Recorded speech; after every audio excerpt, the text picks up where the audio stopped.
warm breeze flowing through the night. Under stars, the house alive.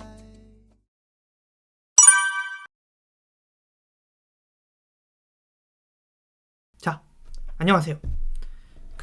선생님이랑 이제 공부를 시작하게 된 대부분 친구들이 이제 내신에서 어법, 그리고 특히 또 서술형, 여기에서 조금 고전하는 친구들한테 이제 선생님이 이 강의를 좀 주려는 의도를 갖고 있거든요. 그러면, 이거는 뭐 하루아침에 막 이렇게 해결이 되는 건 아니지만, 그럼에도 불구하고 조금 약간 빡세게 따라오려고 노력하면 한 달 안에 조금은 좋아질 수 있는 부분이기도 합니다. 그래서 요 어법, 많은 친구들이 어려워하는 어법과 서술형을 좀 빠르게 잡기 위해서는 뭐를 중점적으로 알아야 되고, 그리고 뭐든 막 다 정리하진 않을 거야. 그러니까 진짜 필요한 것만, 내가 한 문장을 구성을 할 때 필수적으로 알고 있어야 되는 것들만, 그 다음에 어법적인 지식들도 조금 자주 나오는 것들 정도만 정리를 하기 위해서 이제부터 본격적인 정리를 시작할 것이다 라고 생각을 하시면 좋고요. 자, 그래서 우리가 수업하게 될 영역은 구문 수업이라고 하는 겁니다. 이 구문 수업이라는 말을 본인이 들어보셨을 수도 있고 안 들어보셨을 수도 있는데, 이제 간단하게만 정리를 하자면 구문 수업이라는 거는 한 문장을 정확히 읽고 쓰는 훈련이에요. 뭐라고? 한 문장을 정확히 읽고 쓰는 훈련. 그러니까 단어도 아니고 뭐 어구도 아니고 글도 아니고 한 문장, 시작해서 점 찍힐 때까지의 그 부분을 정확히 읽고 쓰는 훈련이 바로 구문 수업이다 라는 얘기를 먼저 시작으로 한번 해야 할 거고요. 자, 오늘은 이 구문 수업을 시작하기에 앞서서 제일 중요한 두 가지 요소들을 좀 정리를 하고 갈 겁니다. 예를 들어 제가 이렇게 한번 써볼게요. each year on 짠! 자, 이렇게 바로 한 문장이 나타났죠. 쓰는 시간이 너무 길어서 이렇게 편집을 했어. 자, 읽어봐.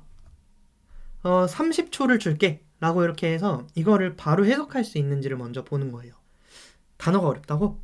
단어는 내가 알려줄게. celebration이라는 건 축하고, 그 다음에 honoring 한다라는 거는 기리는, 영예롭게 하다라는 동사고, abundance는 풍족함이야. 자, indigenous는 그 인디언 떠올리시면 돼. indigenous 하면은 얘는 원주민의 뭐 이런 뜻이야. 자, 그럼 해봐 라고 했을 때 요렇게 하는 친구들이 보통 2, 3등급 안에 많이 포진이 돼 있어요. 그러니까 하긴 하는데 그러니까 이렇게 1월 3일에 그 춤과 노래와 음식과 함께 그들의 커뮤니티 안에서 이런 식으로 거꾸로 돌아오려고 하는 애들이 생각보다 되게 많아. 자, 근데 이러면 안 된다. 선생님, 이건 제 원래 스타일이 안 돼. 그렇게 하면 안 돼. 자, 모든 언어권을 막론하고 언어는 왼쪽에서 오른쪽으로 읽는 게 원칙이에요. 그리고 이제 무슨 얘기를 하려고 하는 거냐면, 한 문장을 정확히 읽고 쓰며 앞서서 우리가 영어 문장을 대할 때는 무조건 영어에서의 순서를 지켜야 된다라는 얘기를 중요하게 하려고 굳이 이런 어려운 문장을 하나 내드린 겁니다. 그러니까 시간을 오래 쓰면은 막 그런 게 되긴 하겠지. 그러니까 춤과 노래와 음식과 함께 그들의 공동체 안에서 축하인데 풍족을 영예롭게 하는 인디언 사람들의 그런 게 일어났대요. 막 이런 식으로. 그래서 지금 이거 빨리 걸렸어? 오래 걸렸어? 오래 걸렸고요. 그 다음에 이렇게 왔다 갔다 하는 와중에 어법적인 중요성도 굉장히 많이 떨어진다 이거야. 그럼 어떻게 하느냐? 자, 순서대로 읽되 이제 영어에서 쓰는 단위들이 있거든요. 단위들. 뭐 이거는 이제 뒤에서 얘기를 할 겁니다. 이제 영어를 좀 잘하는 사람들은 이렇게 읽는다 이거예요. 매년마다 1월 3일에 축하인데 풍족함을 기리는 인디언 사람들의 일어난다. 그들의 공동체 안에서 노래, 춤, 그리고 음식과 함께. 이런 어순대로 읽어가는 게 정확하다 이거죠. 자, 그래서 해석이 정확하고 빠르게 일어나기도 하고, 그리고 어떤 순서대로 영어 문장을 구성하느냐가 곧 사실 어법이고 서술형이다. 그래서 영어를 읽을 때는 평소에 영어에서의 순서를 지키려는 노력을 먼저 해라 라는 얘기를 제가 무조건 좀 드리고 싶어요. 왜 이런 일이 발생하는 거냐면 선생님이 이런 문장을 쓴다 가정을 해봅시다. 이미 알고 있는 친구들은 빨리 넘기셔도 좋아요. 자, 선생님이 집에서 짜장면을 처먹었다. 네? 처먹었다. 뭐 이런 문장이 있다고 칠 때, 자, 한국어에만 있고 영어에는 없는 게 하나 있어요. 그게 무엇이냐? 라고 물어보면, 자, 이건 코리안이죠, 코리안. 한국어에만 있고 영어에는 없는 거를 우리는 이렇게 형광펜을 좀 쳐볼 수 있을 것 같아. 이걸 뭐라고 하는지 아세요? 맞아. 조사. 조사라는 게 존재합니다. 조사. 이제 은는이가 같은 것들이 붙으면은 이거를 주격 조사라고 얘기를 할 거고요. 그 다음에 을을이 붙으면 이거를 목적격 조사라고 얘기를 하죠.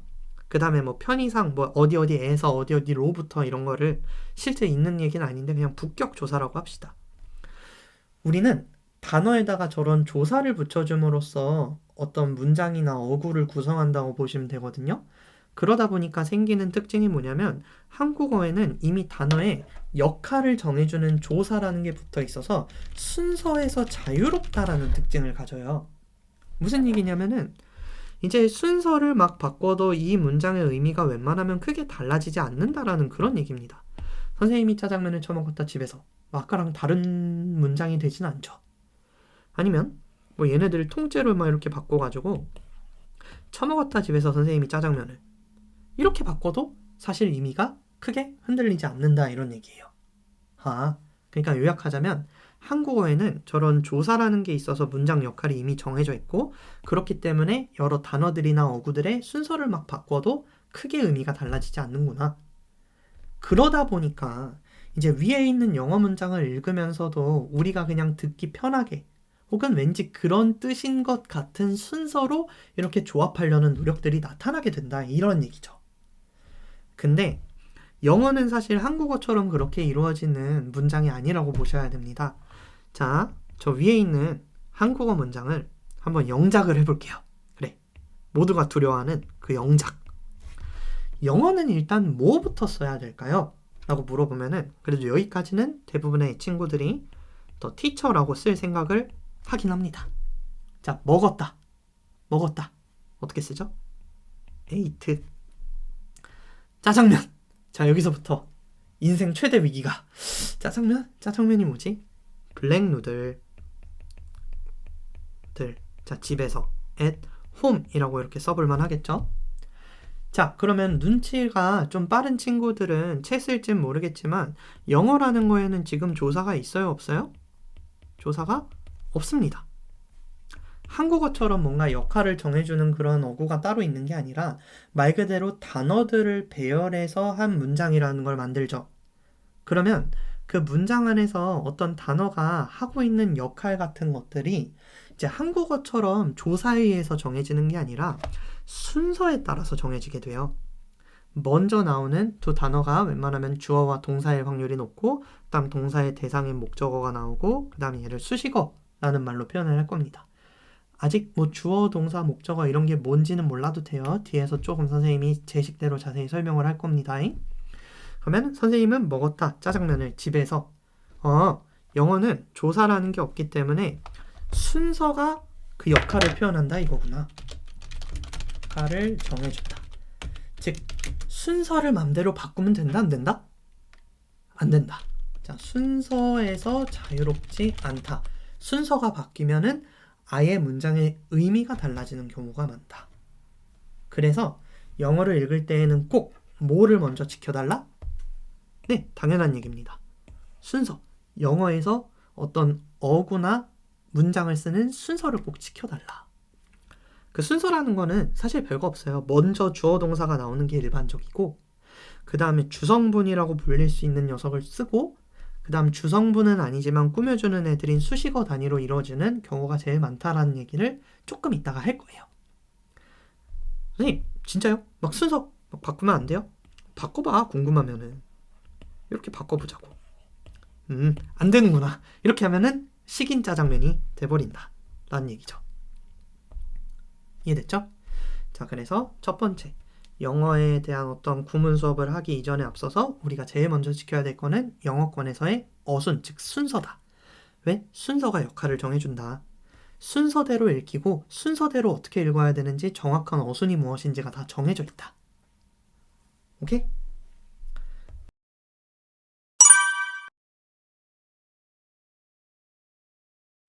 자, 지금부터 설명할 내용은 비속어가 죄송합니다. 자, 몹시 중요하다. 몹시 중요하다. 오늘 배우는 내용이 사실 한 번씩은 다 들어봤던 얘기고 생각보다 이해하기도 어렵지 않은 내용이지만 중요도로 따지면 한 70%에서 80%의 내용일 만큼 굉장히 중요하다. 건물을 세운다라는 비유에 들면은 오늘이 이제 바닥과 기둥에 해당하는 날이고 요게 제대로 박혀있지 않으면 그 위에 막 벽을 바르든 지붕을 올리든 창문을 만들든 다 해지고 무너지고 깨진다. 그래서 오늘 배우는 내용이 정말 중요하다는 말씀 계속 드립니다. 사실 그래서 선생님 중요한 게 뭔데요? 라고 물어보면은 이 오형식이라는 걸 오늘 차근차근 조금 쌓아 올릴 그럴 예정이에요. 오형식. 자, 이렇게 밑줄도 긋고 별표 3개. 이제 오형식이 뭐니? 라고 물어보면 생각보다 그래도 중학교 시절을 좀 탄탄하게 보낸 친구들은 전부 대답을 해요. 선생님, 1형식 주어동사, 2형식 주어동사 보어, 뭐 여기서 나눈다고 했던 것 같은데 3형식 목적어까지 있는, 그 다음에 4형식 간접 목적어, 직접 목적어 막 이런 용어 쓰지 말고 선생님은 그냥 목적어 1, 목적어 2라고 하렵니다. 그 다음에 5번째 형식은 목적어, 목적격, 보어 이런 얘기를 한 번씩 들어봤을 거고 실제로 이제 그래서 이 형식이 뭐니? 라고 하면은 대답할 수 있는 친구들도 꽤 될 거예요. 근데 오늘의 키포인트는 이겁니다. 그래서 오형식을 그때 왜 배웠니? 라고 물어보면은 정작 대답을 할 수 있는 고등학생들이 잘 없다 이거예요. 왜 배웠니? 멈추고 한번 심사숙고 해볼래? 그럴 시간이 어딨어. 자, 왜 배웠을까요? 사실 중학교 2학년 맨 처음에 배우는 거잖아요.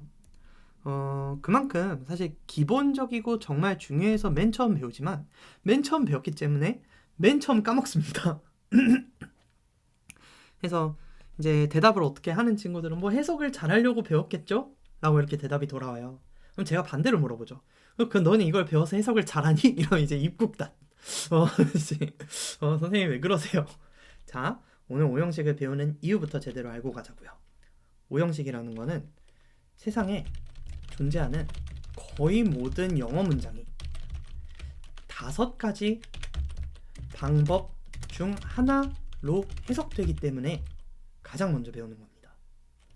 그러니까 세상에 영어 문장이 몇 개가 있겠어요. 거의 막 아니야, 조 단위도 넘을 수도 있어. 엄청 많을 거야, 영어 문장이.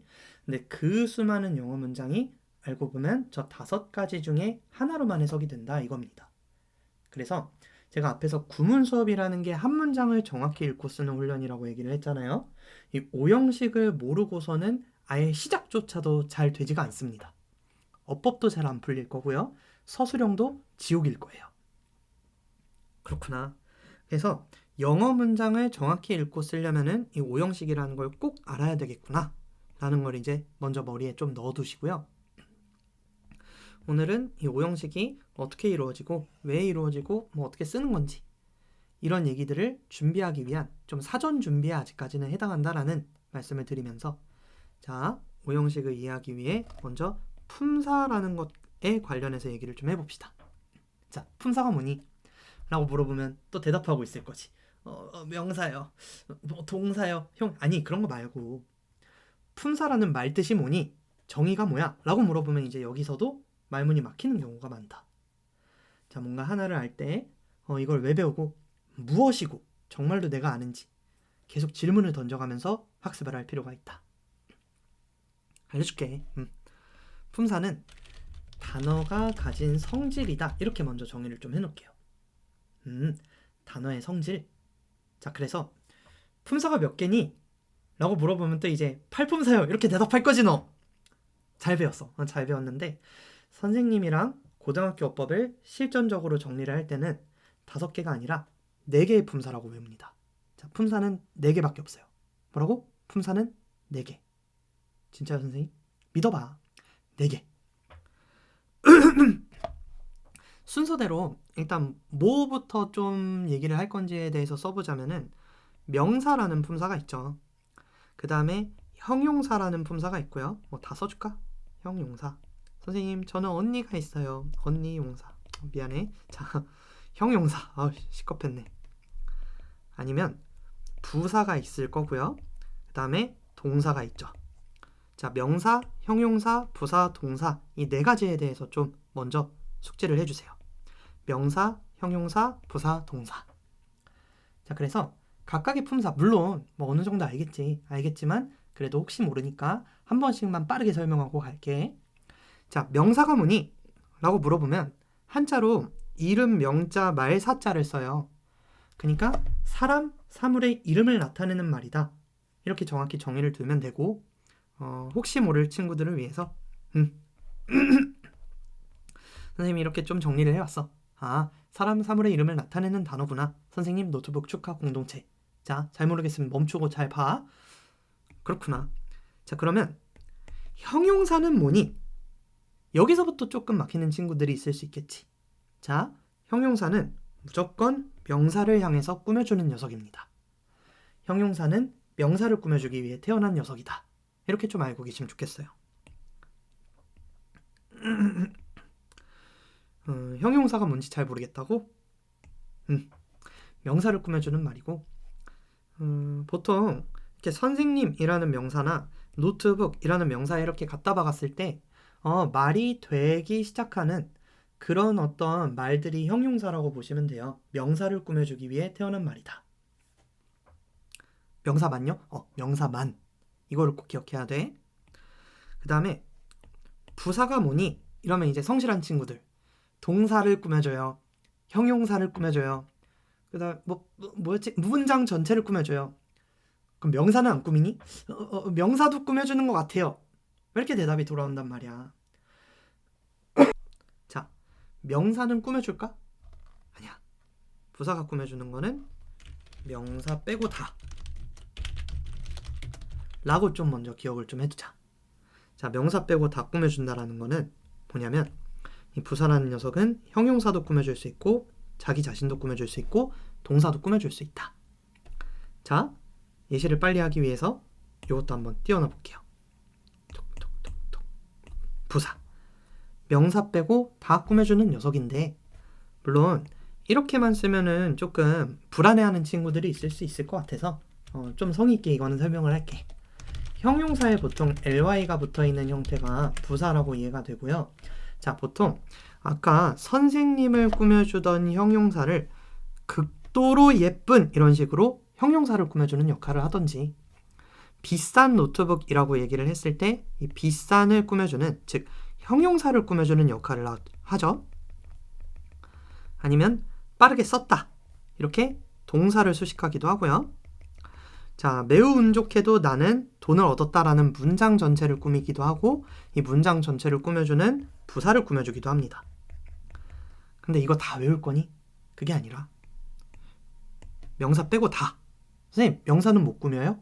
못 꾸미는지 한번 실험해봐. 그러면 이렇게 써보자고. 극도로 선생님. 그러네. 매우 노트북. 상대적으로 공동체. 이상하잖아. 이걸 느끼는 거야, 언어는. 그러니까 우리말에서 어느 정도 쓰이고 통용이 되는 법칙이 그대로 영어에도 어느 정도 적용이 되고 있다. 그래서 이해하기가 어렵지 않죠. 그래서 직관적으로 조금 품사들을 지금 정리를 하고 있는데 자, 명사는 이름을 나타내는 말, 그 다음에 형용사는 그런 명사를 꾸며주는 말, 부사는 명사 빼고 다 꾸며주는 말이다. 이렇게 먼저 정의를 간단하게 넣을게요. 자, 그리고 마지막 동사. 무엇 하다라는 식으로 끝나는 그런 형태들 있죠. 그래서 동사가 뭐니? 라고 물어보면 이것도 행동이요, 동작이요 이렇게 대답이 나오는데 그게 아니라 어떤 주체의 행동이나 상태를 나타내는 말이다. 이렇게 좀 정의를 알고 있으면 좋을 것 같아요. 잘 생각해봐. 쌤 은 잘생겼다라는 한국어 문장 한번 써보자고. He is handsome. 자, 그랬을 때 잘생겼다라는 말을 잘 생각해보면은 얘는 행동하는 게 아니잖아. 나 열심히 뭐 잘생기고 있어? 그 예시가 그렇다는 말이야. 행동이 아니라 그냥 그 사람의 상태를 나타낼 때에도 저런 동사라는 품사를 쓰는구나. 쌤은 똑똑하다 이런 식으로. 그래서 행동이나 상태를 나타내는 말이구나.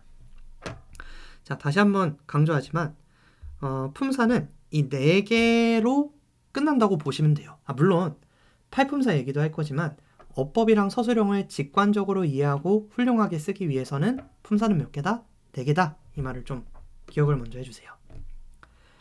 그리고 이 품사가 오형식을 배울 때 꼭 먼저 알아야 되는, 그리고 항상 필요한 이유는 뭐냐면 단어가 가지는 성질마다 문장에서 맡을 수 있는 역할이 정해진다. 이런 논리로 조금 개념을 전개해 나가 보겠습니다. 물론 앞선 강의에서 얘가 나오는 순서에 따라서 역할이 정해진다라는 얘기도 했어.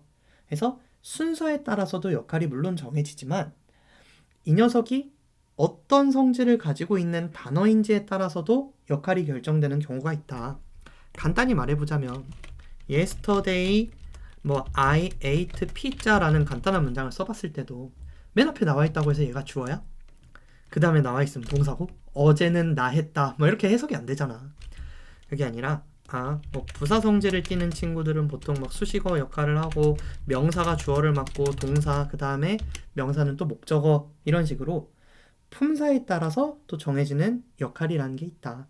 그래서 역할은 순서와 품사를 통해서 정해진다 라는 얘기를 먼저 드릴게요.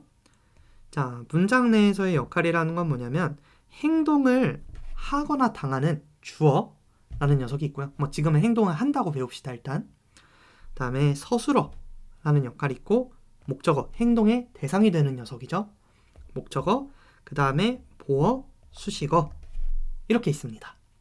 자, 그리고 지금부터 품사와 역할을 사랑의 줄긋기, 이렇게 서로 이어주는 그런 줄긋기를 시전해 줄 건데, 요 줄긋기가 앞으로 설명할 내용들을 전부 포함할 수 있는 가장 중요한 개념이 된다 라는 말씀을 드릴게요.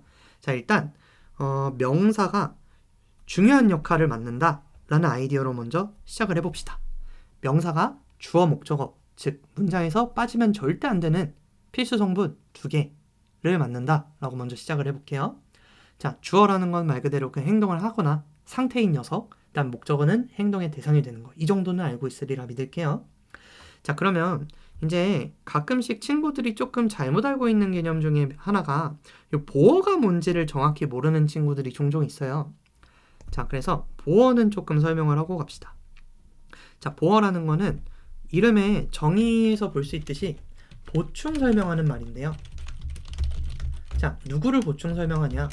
주어와 목적어를 보충 설명한다 라는 그런 정의로 조금 외워두시면 좋겠습니다. 먼저, 자, 주어랑 목적어를 보충 설명한다 라는 말이 간단한 문장으로 예시를 좀 들어보자면, 자, my teacher is a man, 남자다. 같아서 상맨, 상남자 이런 걸 붙이고 싶지만 아닌 거 알아요. 자, 내 선생님은 남자다라는 문장을 썼을 때 이제 나중에 선생님이 1, 2, 3, 4, 5 형식을 다 설명을 해줄 텐데, 이 문장은 사실 먼저 이렇게 해석을 좀 해보자면 이 형식, 대표적인 이 형식 문장이에요. 그러니까 내 선생님은 남자라고 할 수 있다, 이런 식으로 저 보어는 주어를 설명해주는 역할을 한다 라고 생각을 하면 되는데요. 자, 방금 주어랑 목적어는 무조건 뭐라고? 명사죠, 명사. 주어랑 목적어가 될 수 있는 건, 자, 그 말인즉슨 주어와 목적어를 보충 설명한다라는 거는 즉 명사를 보충 설명한다는 얘기죠. 그래서 명사를 같은 명사로 보충 설명해야 되기 때문에 보어 자리에는 저렇게 명사가 올 수도 있지만, 또 예를 들어 이런 문장을 한번 예시로 들어보자고. He looks smart니, smartly니 이런 문장을, 이런 문제를 옛날에 되게 많이 풀어봤을 거예요. 그러니까 그는 보인다 똑똑하게, 선생님 스마트리가 맞지 않나요? 해서 이제 가져가면은 이제 틀려있고 막 매맞고, 야 여기는 스마트야, 이거를 어떻게 배웠는지는 잘 모르겠지만 이제 선생님이 좀 간단하게 설명을 해보자면, 이 자리도 마찬가지로 위의 문장과 똑같이 보어 역할을 하는 자리예요. 그는 보이는데 어떻게 보이냐면 이런 식으로 주어를 설명하는 자리, 즉 보어다 이겁니다. 그러다 보니까 명사를 보충 설명해줘야 되죠. 자, 그럼 아까 명사를 꾸며줄 수 있는 품사가 뭐라고? 명사를 꾸며줄 수 있는 품사. 부사라고? 아니야. 형용사. 형용사는 명사만 꾸며주는, 즉 명사밖에 모르는 바보자식이다 이런 얘기를 했잖아. 그러니까 보어 자리에는 형용사를 쓴다. 뭐 이런 것도 사실 이런 간단한 개념에서 출발을 하는 거라고. 자, 보어라는 거는 명사를 보충 설명하는구나.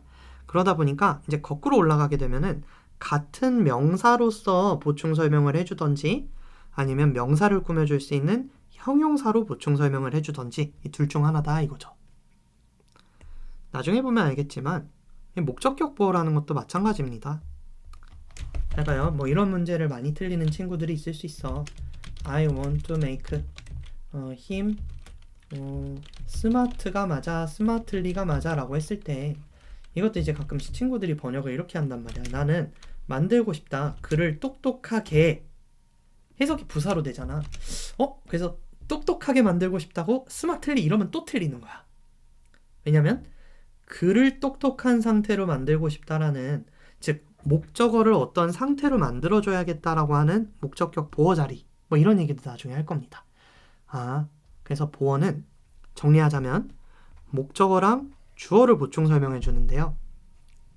목적어랑 주어가 무조건 명사기 때문에 같은 명사로 아니면 명사를 꾸며줄 수 있는 말인 형용사가 보어 역할을 맡는구나. 이거를 미리 머리에 좀 넣어두시면 좋겠습니다. 뒤에서 계속 나올 거예요. 알겠죠? 자, 그러면 수식어라는 말은 이제 이거는 책마다 용어가 좀 다를 수 있어. M이라고 나와 있는 책도 있고 A라고 나와 있는 책도 있는데 뭐 이런 건 다 쌩까시고 이제 선생님은 수식어라는 성분을 A라고 적을 것이다. 자, 수식어가 하는 역할은 뭐냐면 사실 문장에 중요한 역할을 하지 않는, 즉 꾸며주는 역할이에요. 잘 보면 아까 모든 문장이 오형식으로 되어 있다라는 얘기를 했는데 저런 것들이 필수 성분이라고 불리는 성분들이야. 근데 잘 보면 수식어는 여기에 안 나와 있다라는 걸 알 수 있죠. 왜? 얘가 없어도 문장이 성립되기 때문에. 즉 수식어라는 거는 보여드릴 거지만 꼭 없어도 문장이 성립되는 녀석이 수식어구나. 그냥 의미를 꾸며주는 역할만을 하기 때문에. 뭐 굳이 예로 들어보자면 my handsome teacher 이런 거 굳이 적어주고 싶지 않잖아. 그러니까 뭐 사실도 아닐 뿐더러 나의 잘생긴 선생님은 남자다. 뭐 이런 거 있잖아. 그러니까 잘생긴이라는 건 사실도 아닐 뿐더러 굳이 안 써도 되는 수식어 성분이구나. 얘가 없어도 문장은 성립이 되는데 아무런 지장이 없는 그런 성분을 수식어라 하는구나. 왜 선택이 안 돼? 자, 수식어. 지금은 형용사로 수식을 하고 있죠. 자, 그 다음에 뭐 이런 수식어도 있을 수 있죠. He clearly. 그는 분명하게 똑똑한 상태로 보인다 라고 얘기를 했을 때 분명하게 그렇게 보인다라는 식으로 동사를 꾸며줄 때는 또 저렇게 부사를 쓰기도 해요. 이게 좀 헷갈리려나? 이 문장을 말고 좀 더 확실하게 알 수 있는 문장을 한번 써보자면은 He ate pizza. 그는 피자를 먹었다. 간단한 문장을 써볼게요. 그는 피자를 빨리 먹었다. quickly. 피자를 빠르게 먹었다고? 야, 이건 형용사야 부사야? 이제 판단이 가능해야 돼. 빠른 피자야? 아니잖아. 빠르게 피자? 말이 안 되잖아. 자, 빠르게 먹었다. 즉 동사를 꾸며주고 있으니까 얘는 부사죠, 부사.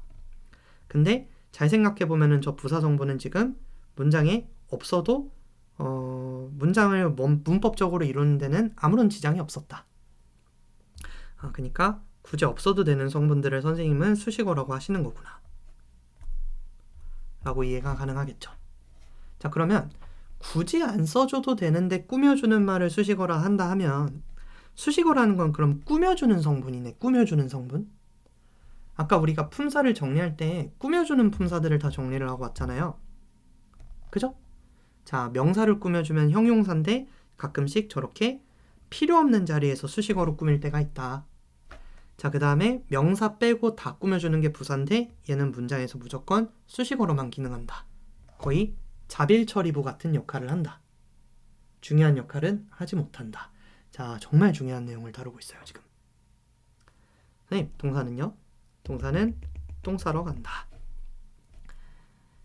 자, 이 줄긋기가 이제 머릿속에 계속 기둥처럼 바닥처럼 남아 있어야 앞으로 설명할 이 오형식이라는 거를 제대로 이해할 수 있어요. 제대로 그리고 빠르게. 물론 이제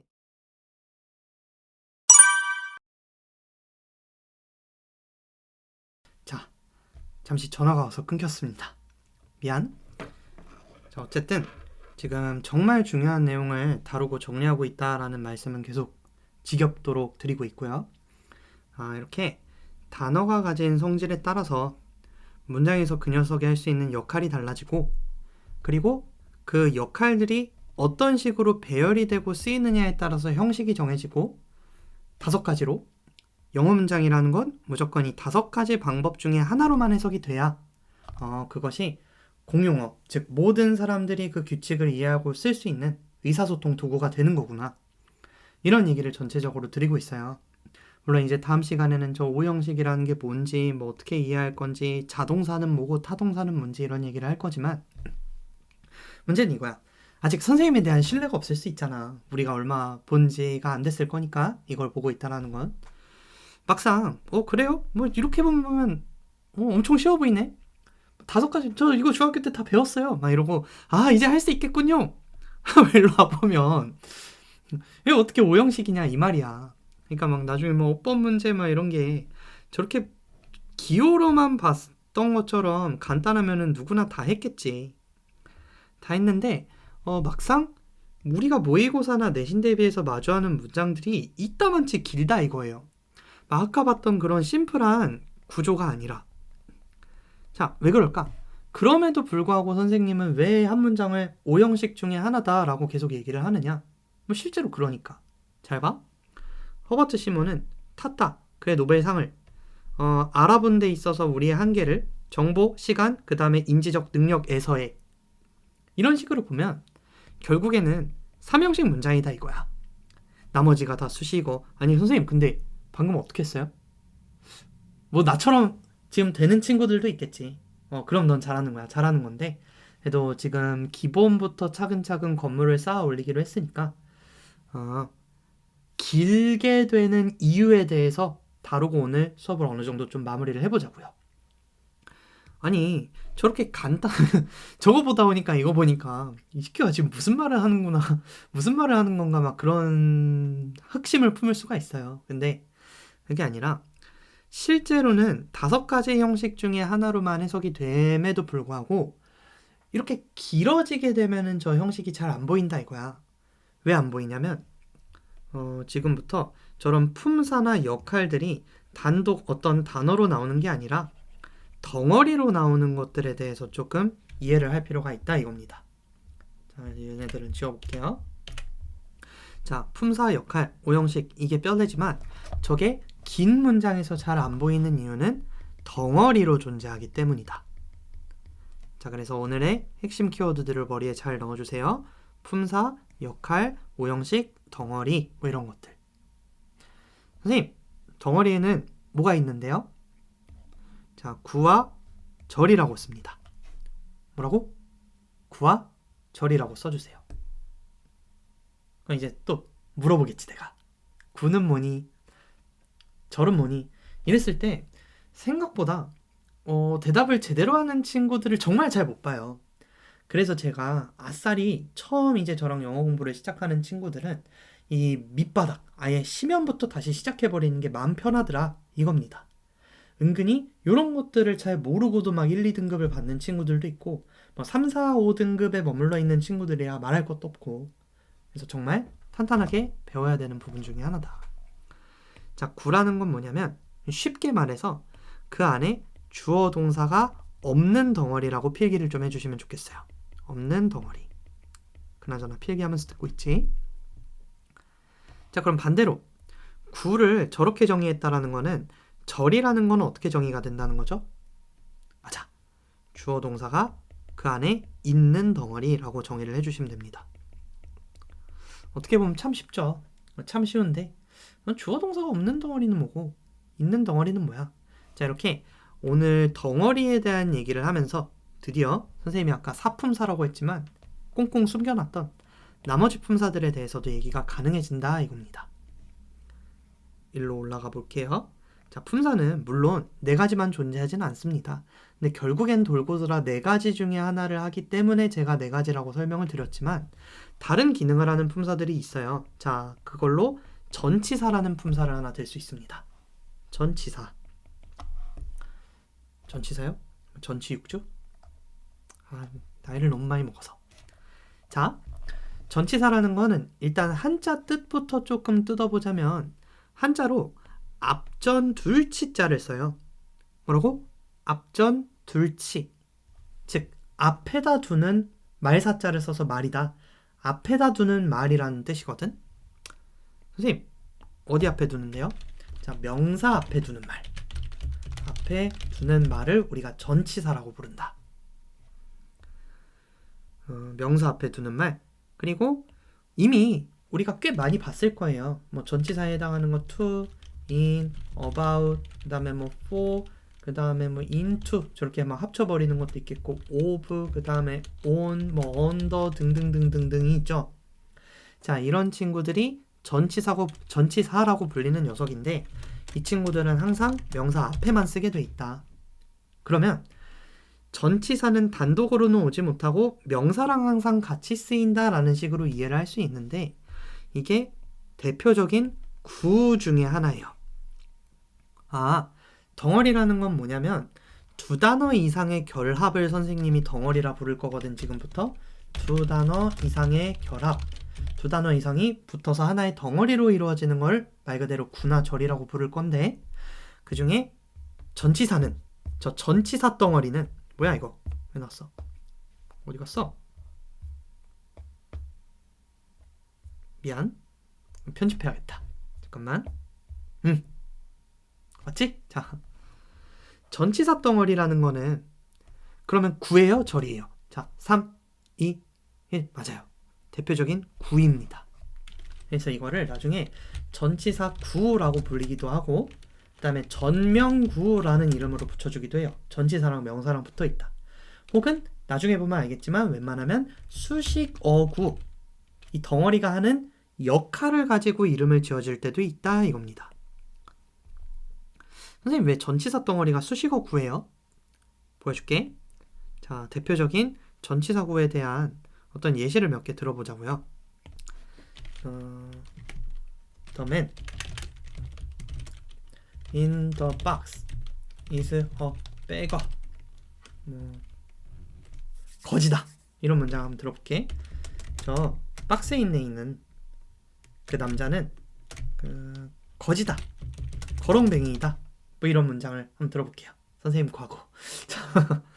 이제 전치사라는 요 품사를 보면 항상 본인이 해야 되는 일은 뭐냐면 얘를 기준으로 얘가 가지고 있는 명사랑 묶어서 항상 덩어리 취급을 해주는 게 이제부터 본인이 할 일입니다. 자, 이해가 가시나요? 혹은 at the classroom, 교실 안에서 we watched a movie, 우리는 영화를 봤다. 이런 문장을 한번 들어보자면 자, 얘도 마찬가지로 저렇게 전치사라고 알아볼 수 있는 녀석들을 만날 때마다 항상 명사랑 이렇게 묶어서 가르쳐주는 습관을 꼭 들여주시고요. 자, 일단은 의도적으로 선생님이 이렇게 문장을 쓰고 있는데 전치사가 하는 역할에 대해서 좀 알아보자면 첫 번째 문장 같은 경우는 박스 안에 있는 남자지. 박스 안에 있는 남자. 자, 사실 얘는 없어도 문장을 성립하는 데에는 지장이 없기 때문에 역할로 따지면은 수식어, 즉 없어도 되는 성분이지만 품사로 따지자면은 박스 안에 있는 남자, 박스 안에 있는 남자, 즉 박스 안에 있는 명사를 꾸며주는 품사로 기능하고 있다는 걸 알게 됩니다. 그래서 전치사는 형용사 역할을 하기도 하는구나. 왜? 형용사가 명사를 꾸며준다며. 아니면 자, 교실 안에서 우리는 봤다 영화를 교실 안에서 봤다. 지금은 동사를 꾸며주고 있죠. 교실 안에서 영화를 봤다. 그럼 전치사는 역할은 웬만하면 수식어로 떨어지는데 품사로 따지자면은 부사 역할을 하는구나. 저 덩어리로서 형용사 아니면 부사로 기능하게 된다 이런 말이죠. 그리고 애초에 명사를 명사 아니게 만들어주는 거라고 생각을 해도 좋고 뭐 이게 복잡하면 그냥 없어도 돼. 그냥 명사는 어쨌든 아니야. 전치사 플러스 명사는 형용사나 부사가 되는 과정이라고. 즉 꾸며주는 성분이 되다 보니까 웬만하면 문장 안에서 수식어로 기능하게 되는 것이고. 그래서 전치사구는 품사로 따지자면은 형용사 부사 역할을 하게 되고 역할로 따지게 되면은 웬만한 문장 안에서 수식어로 알아보게 되는 거구나. 이런 덩어리들이 겹겹이 쌓이다 보니까 원래는 5가지 형식으로만 알아볼 수 있던 그런 아름다운 원리를 내가 못 보고 지금까지 감으로 해석하고 있었구나. 이런 깨달음이 조금씩 들면 성공입니다. 자, 오늘의 하이라이트. 오늘 이거 하면 끝나. 좀만 참아. 절. 그럼 절은 뭐냐? 주어 동사가 있는 덩어리라는 거 어떻게 만들어지냐? 라는 건데요. 자, 잘 생각해보면 이게 모든 영어 문장이 5가지 중에 하나로 쓰인다며. 저기 있는 5가지 중에 하나라며. 그렇다는 말인즉슨 일단 모든 문장의 공통점이 뭐예요? 라고 물어보면 주어 동사가 딱 하나씩만 있다 이겁니다.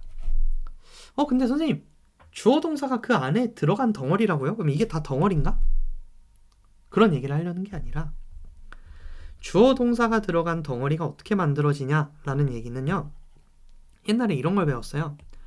접속사, 즉 문장과 문장을 이어준다라고 부르던 접속사라는 녀석을 배웠던 적이 있을 겁니다. 자, 그럼 접속사를 쓰면은 문장과 문장이 이어지면서 뭐 이렇게 또 오형식으로 이루어진 문장이 하나 더 나오게 된다 뭐 이런 얘기인데, 자, 이제 대부분 애들이 하는 실수가 뭐냐면 기호로 쓰니까 조금 어려울 수 있어서 자 이렇게 문장을 한번 써볼게요. He became poor man. Also, he became rich. 라고 한번 써볼게. 자, 이제 본인이 이런 실수하고 있으면 이제부터 고쳐. 안 돼. 내가 보여주는 실수를 하면 안 돼. 이제 많은 친구들이 막 어디서 배웠는지는 몰라도 저렇게 막 얼똑 불구하고 접속사예요 선생님. 그럼 일단 세모 쳐놔요. 이렇게 세모 쳐놓고 어떻게 읽냐면은 이걸 이렇게 읽어. 그는 되었다 가난한 남자가. 그럼에도 불구하고 막 접 이런 것도 써놓고 그는 되었다 부자가.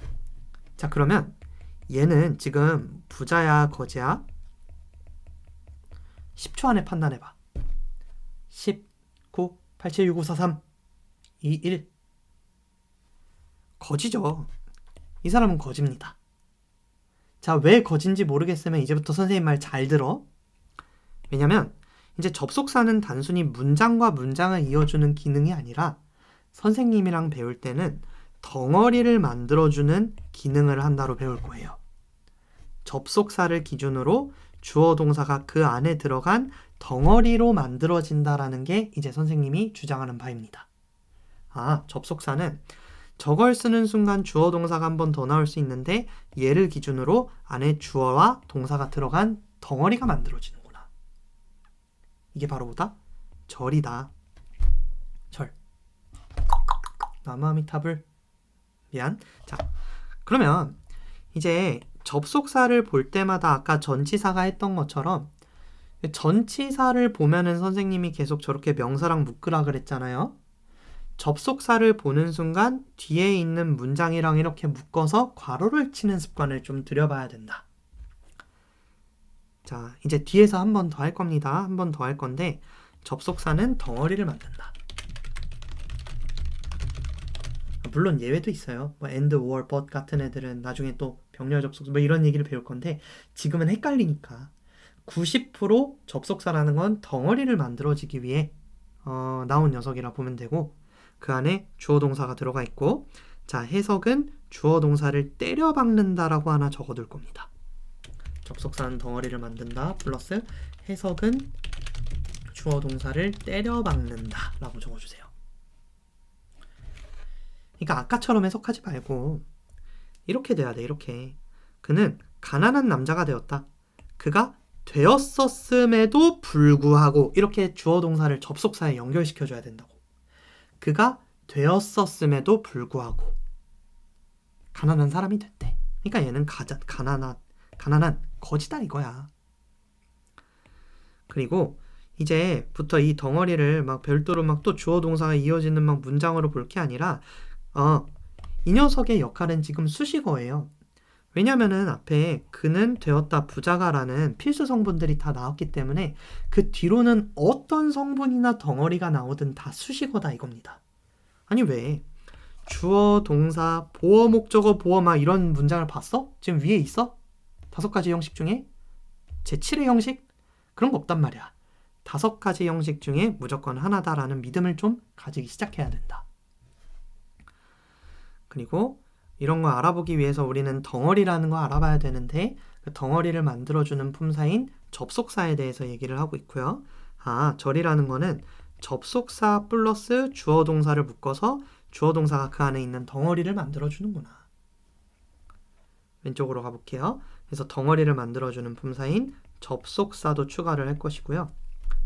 자, 아까 전치사구가 하는 역할을 봤듯이 접속사가 하는 역할을 좀 적어두자고. 이건 개념으로 좀 적어두자. 접속사 플러스 주어 동사 덩어리가 하는 역할. 그래서 자, 이 내용부터 이제 조금 모르던 것들이 슬슬 드러나기 시작할 겁니다. 마지막이니까 잘 들어주세요. 네. My students is try hard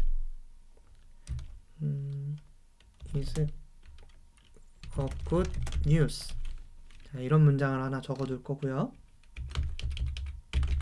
자, 그 다음에 The cookie that I made is for 너를 위해 구웠지. 자, 이제 슬슬 고등학교 문장처럼 문장이 조금씩 길어지고 있습니다. You are so smart that you can 어려운 단어도 하나 섞어볼까? comprehend this. 알고 있어? comprehend? 모르지? 이해하다라는 뜻입니다. 미리 적어둘게요. 이따 해석을 적어줄게. 자, 잠깐 멈추고 해석이 제대로 되는지 봐봐. 시작. 했어? 자, 했다고 믿을게요.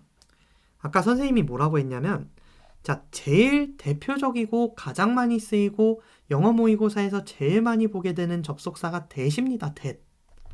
근데 아까 선생님이 접속사를 보는 순간 얘를 단독으로 막 세모치고 주어 동사 막 표시하고 하는 게 아니라 덩어리로 알아본다라는 얘기를 했어요. 그리고 그 덩어리가 문장 안에서 역할과 기능을 맡는다라는 얘기를 했고요. 자, 그러면 that을 보는 순간 우리가 해야 할 일은 얘를 기준으로 문장이 끝날 때까지를 이렇게 덩어리 치는 것입니다. 자, 접속사 보면 해야 되는 일 첫 번째, 덩어리로 알아본다. 본다. 그리고 두 번째, 해석은 뭘 때려박는다? 주어와 동사를 접속사에 때려박는다.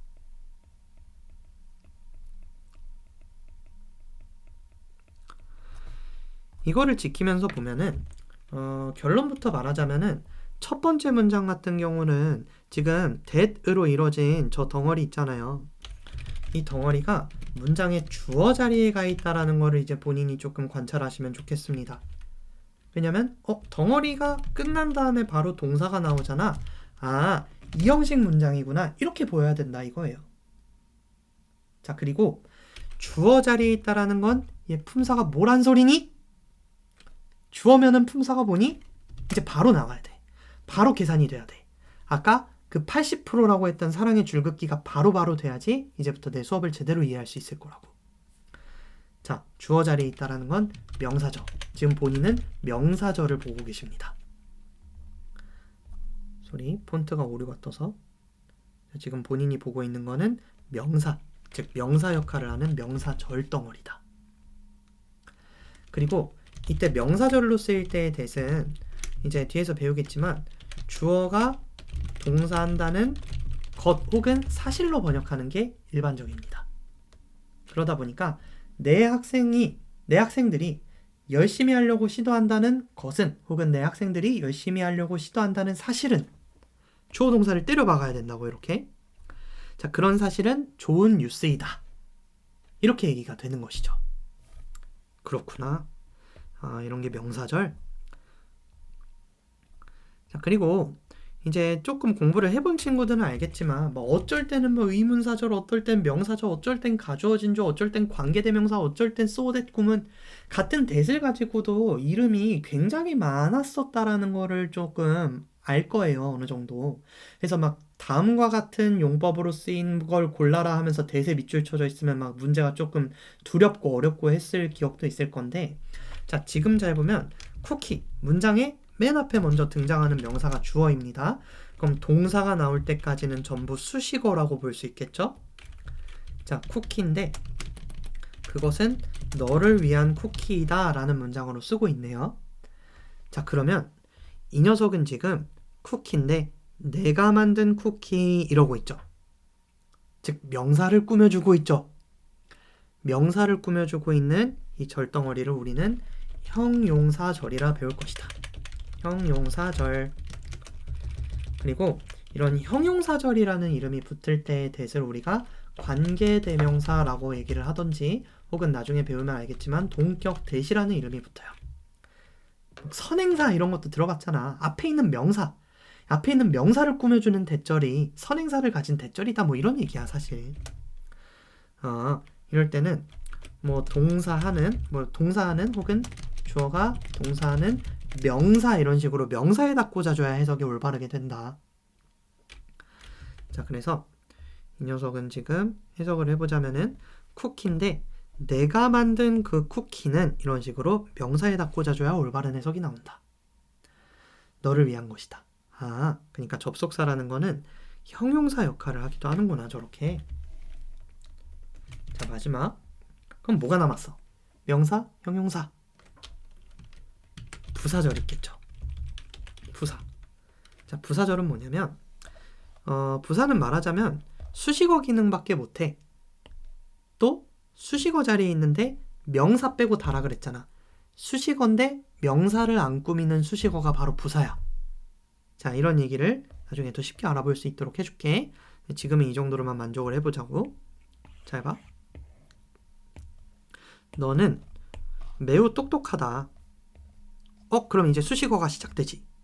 근데 아까 보면 알겠지만 보통 수식어 형용사는 저렇게 명사랑 붙어있고 싶어해요. 그리고 긴 형용사는 명사를 뒤에서 앞으로 꾸민다라는 법칙도 가지고 있는데 지금 얘가 명사를 꾸며주는 자리인가? 하면은 앞에 아니죠. 명사가 없습니다. 뭐야? 수식어인데 명사를 꾸며주지 않고 있잖아. 그럼 얘가 부사절이다 이거예요. 그리고 보통 부사절로 쓰일 때는 앞에 so라는 부사가 많이 나오고 이 경우를 옛날에 so that 구문이다 라는 얘기로 배웠을 거예요. 막 너무 뭐뭐해서 뭐뭐하다 뭐 이런 식으로 외웠을 건데 그러지 마시고, 자, 부사절일 때의 대절은요 그래서 주어 동사 한다라는 식으로 해석이 돼요. 부사절일 때 또 대절은 그래서라는 해석이 나오는구나. 그래서 읽어보면 이렇게 된다 이거죠. 너는 매우 똑똑하다. 그래서 너는 이해할 수 있을 거다 이거를. 매우 똑똑해서 그래서 이해할 수 있을 거다. 자, 근데 그냥 한번 나중에 배울 걸 쭉 보여준 거기 때문에 정확히 안 들어가도 스트레스 받을 필요는 없어. 선생님이 지금 보여주고 싶은 거는 이 접속사 플러스 주어 동사라고 일컬어지는 이 절덩어리가 문장에서 하는 기능이 뭐냐라는 걸 알아보게 해준 것 뿐이에요. 그냥 얘는 말하자면 명사도 되고 형용사도 되고 부사도 된다. 결국에는 이 덩어리라는 게 아까 말했던 사품사 4개의 품사 중에서도 동사는 제외하고 명사 아니면 형용사 아니면 부사 덩어리로 쓰이는 거구나. 이해가 됐나요? 그래서 선생님이 품사는 4개밖에 없다고 하신 거구나. 자, 접속사라는 거는 보통 접속사 플러스 주어 동사 하는 식으로 덩어리로 만들어지는데 그게 명사 덩어리로도 쓰일 수 있고 형용사 덩어리로도 쓰일 수 있고 부사 덩어리로도 쓰인다. 그래서 결국에는 명형부동 이 싸움을 계속하게 되는 거다.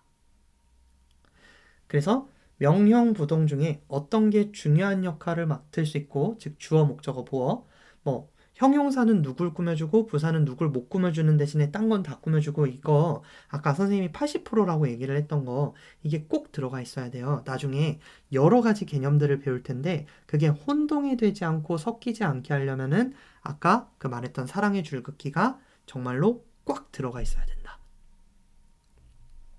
선생님, 그래도 팔품사라고 했는데 아직 6개잖아요.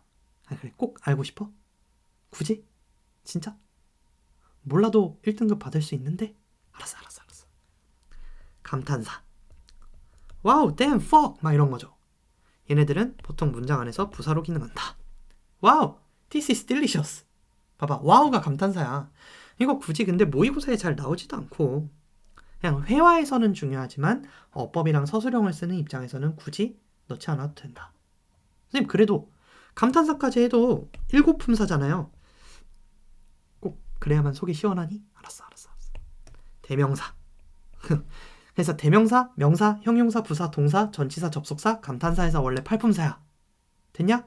근데 굳이 그냥 명사, 형용사, 부사, 동사 이렇게 외워놓고, 전치사랑 접속사는 덩어리인데 전치사는 형용사, 부사, 그래서 수식어, 접속사는 명, 형, 부 다 되니까 다양한 역할에 들어갈 수 있겠구나 정도만 들어가면 된다고. 그리고 사실 요 정도만 어느 정도 이해하고 한 문장을 대하기 시작하잖아요. 이제 얼추 내가 아까 뭘 했는지가 보이는 거란 말이야. 잘 봐봐. 다시 한번 아까 했던 문장을 보면은 허버트 시몬, 얘가 명사고 주어져. 탔다. 자, 위는 이기다, 타다라는 뜻이 있어요. 그의 노벨상을 전치사가 보이면 명사랑 묶는다고. 전치사가 보이면 명사랑 묶는데 비슷한 명사들이 계속 나오는 병렬 구조를 한번 체크하고 묶었을 뿐이라고. 내가 한 게 이거라고. 그러니까 문장에서 덩어리를 알아봐 버릇하면은 진짜 아까 선생님이 말한 대로 한 문장이 무조건 5형식 중에 하나로 보이기 시작한다 이거야. 이것도 자, 우리가 부족할 때 자원이, 계산할 자원이 부족할 때 정답을 독립적으로 그러면 지금 접속사 플러스 주어 동사가 보이기 때문에 덩어리 쳤을 뿐이잖아. 이거 보여요? 그리고 저 덩어리 뒤에 이제 주어 동사가 시작한다라는 말은 앞에는 다 수식어였단 얘기잖아. 그치? 우리는 분배한다. 계산을. 자, 어크로스 전치사라고 볼 수 있어요. 인구에 걸쳐. 그 다음에 해결한다. 정답을 느리게. 뭐 이런 식으로.